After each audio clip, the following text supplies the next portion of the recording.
On the eastern mountains, the first tribes of men began claiming the lands the non-men had abandoned. Men who had never known the yoke of slavery. Of the surviving Ishroi kings, some fought, only to be dragged under by the tide of numbers, while others simply left their great gates unguarded, bared their necks to the licentious fury of a lesser race. So began the second age, the age of men. Perhaps the nameless war would have ended with the fading of its principles, but the ark itself remained intact, and men ever lusted for knowledge. Centuries passed, and the mantle of human civilization crept along the great river basins of Iarwa and outward, bringing bronze where there had been flint, cloth where there had been skins, and writing where there had been recital.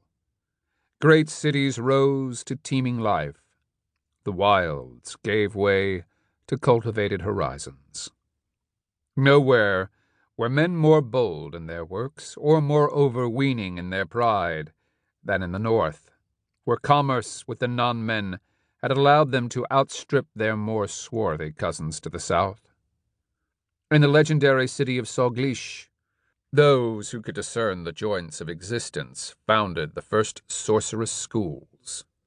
As their learning and power waxed, a reckless few turned to the rumors they had heard whispered by their non-men teachers, rumors of the great golden ark.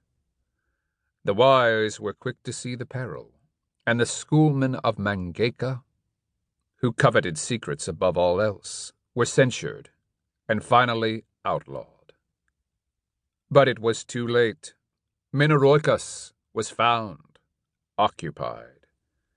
The fools discovered and awakened the last two surviving Inkoroi, Aurochs and Orang, who had concealed themselves in the labyrinthian recesses of the ark.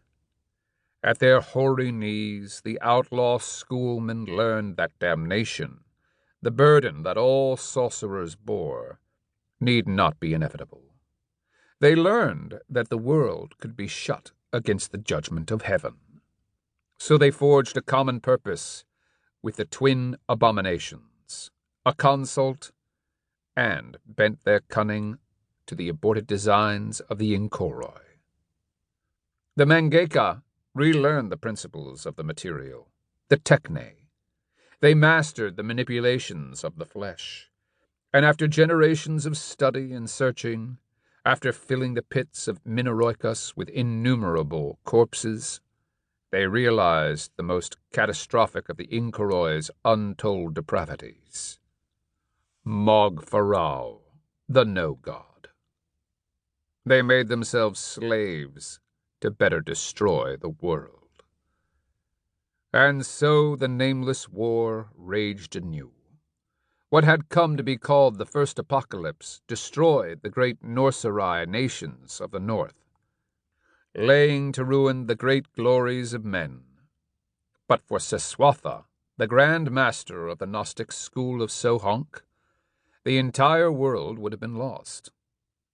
At his urging, Anasarimber Selmomas, the High King of the North's mightiest nation, Kuniiri, called the tributaries and allies to join him in a holy war against Minoroikas, which men now called Galgotarath.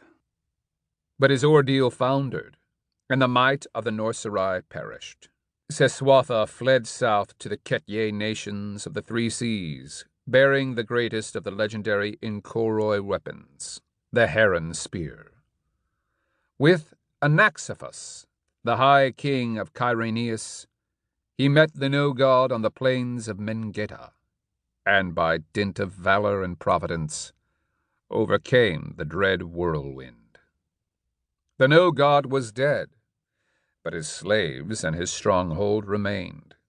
Golgotarath had not fallen, and the consult, blasted by ages of unnatural life, continued to plot salvation. The years passed, centuries became millennia, and the men of the Three Seas forgot the horrors endured by their fathers. Empires